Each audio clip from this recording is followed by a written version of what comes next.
Jusqu'à présent, on négocie notre visibilité en termes de droit. C'est une mauvaise négociation. Parce que l'être humain est traversé par les tripes. Et c'est l'être humain qui fait la loi. Ils peuvent changer la loi. On peut même basculer vers une dictature. On peut même basculer vers une extermination. L'homme, il reste un homme. C'est lui qui fait la loi, c'est lui qui change la loi. Donc c'est une visibilité qui se négocie uniquement en termes de constitution, de droit universel, de dignité. C'est bien, mais ce n'est pas suffisant. Parce qu'à force de revendiquer ce qui est légitime, vous pouvez renforcer chez l'autre la perception d'une communauté conquérante. Ils vont entrer par le droit, ils vont changer le droit. Parce que comme nous doutons des autres, les autres également doutent de nous. Ben oui. Si nous disons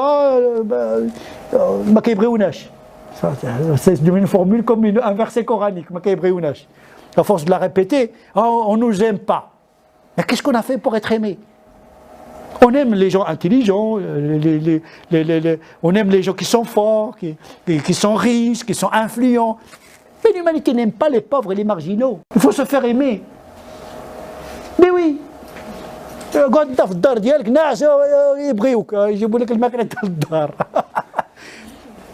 mériter. Il faut se retrousser les manches. Et celui qui faut nager, il ne vient pas avec un gilbab, c'est avec un short, pour ne pas dire autre chose. Tu tombes dans la réalité, il faut que tu ajustes ta morphologie. Je dis toujours, les musulmans ont débarqué dans le paquebot France avec beaucoup de marchandises, avec beaucoup de valises. Vous savez, quand on venait avec le bled. Bienvenue sur le paquebot France, il n'y a pas de problème, il y a de la place. Mais attention, il y a des juifs avant vous, il y a des agnostiques, il y a des catholiques, la majorité silencieuse. Là, on est en train, par notre visibilité, de doper le christianisme. On est en train de déséculariser toute une société. On est en train de réveiller les vieux démons chez les autres. Le laïc devient chrétien. Parce qu'il est devant lui un musulman, trop visible. Aucune visibilité d'il khir. Il n'y a pas de visibilité de générosité, il n'y a pas de visibilité de perfection, l'efficacité dans le travail, il n'y a pas de visibilité dans le respect de l'engagement de la parole. La visibilité d'il le vernis, le maquillage, le gandora, le hijab, le boucherie halal.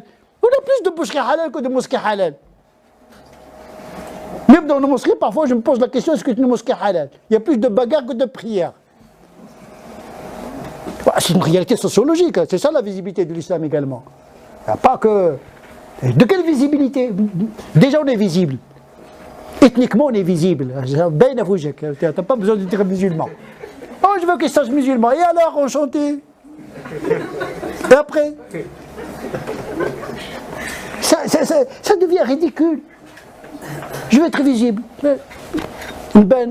Les babouches, les trucs. Non, la visibilité, il faut qu'elle soit productrice de richesse et de valeur ajoutée pour la société.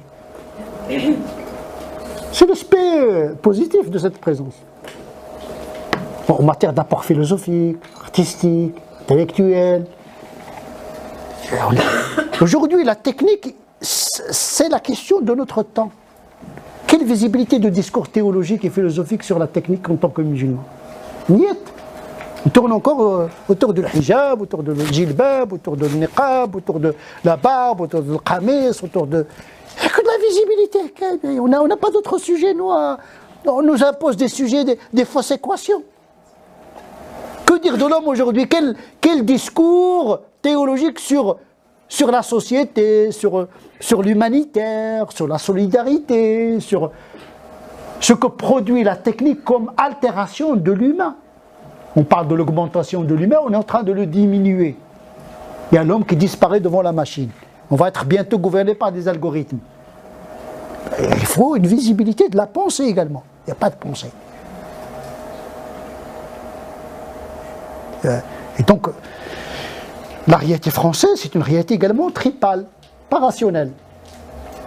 Donc il faut apaiser. C'est pour cette raison qu'on a besoin pour le moment d'un discours d'apaisement pour pouvoir entrer en dialogue et communication, parce qu'il faut dire que la société a peur de nous. Nous, on n'a pas de problème peut-être dans notre tête, mais ce qui se passe dans le monde musulman, les masses médias, ce qu'ils véhiculent, il faut entrer dans la tête d'un commun des Français. Un bombardement matin et soir. C'est même un miracle que les musulmans ne soient pas agressés matin et soir. Mais ça risque d'arriver. Ah oui, tout est probable. Donc, moi, en tant que théoricien, métaphysicien, je vois le présent, mais je vois le temps lent. Le temps de la religion, ce n'est pas le temps politique. Ce n'est pas le temps de l'identité. C'est une vision qui s'inscrit à long terme. Si on veut vraiment que l'islam soit une religion de l'Occident, il faut du temps. Et celui qui veut courir 40 km, ce n'est pas comme celui qui veut faire 100 mètres. Ce n'est pas le même rythme. On commence d'abord par l'aqidah, par l'ibadat, par le dhikr, des pratiques invisibles, la pensée intime de Dieu. En marchant, on pense à Dieu. À quoi ça sert d'avoir une gondora et le corps vide de Dieu? Ah, quand même, c'est catastrophique. Le hijab, mais pas de prière. Bon, à un moment donné, il faut organiser tout ça. Hein. Je pense qu'il y a un désordre religieux aujourd'hui. Même avec Dieu, il n'y a pas d'organisation dans le rapport avec Dieu. On commence par quoi? J'ai l'impression qu'on commence par la fin. Mais je pense à ce rythme-là. Si on continue comme ça, moi je vous donne 20 ans, il y aura une extinction de l'islam. Un épuisement de la foi. Parce que l'expression de la visibilité n'est pas proportionnelle à l'enracinement de la foi.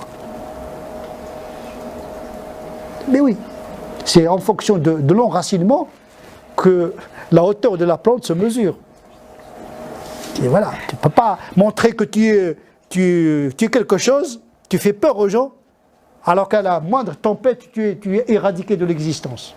C'est pourquoi il y a 13 ans à la Mecque, il n'y a qu'un discours sur la foi. Même à Médine, la plupart du discours du Coran médinois, c'est encore la foi. Préparer l'individu à être à l'aise dans le monde, se préparer à la rencontre de Dieu, parce que c'est ça en définitive. Nous vivons dans un temps éternel. Pour le musulman, le temps est éternel. La mort, c'est pas une expulsion du monde. Donc son avenir, il est eschatologique, mais également ici, maintenant. Comment concilier entre la réussite profane et la réussite spirituelle? Il faut donner un bon produit. Sinon, on va générer un désordre religieux qui va se répercuter négativement sur une société laïque, lequel désordre laïque va se répercuter négativement sur les musulmans. Et c'est les musulmans qui vont payer le prix. Et je vous remercie.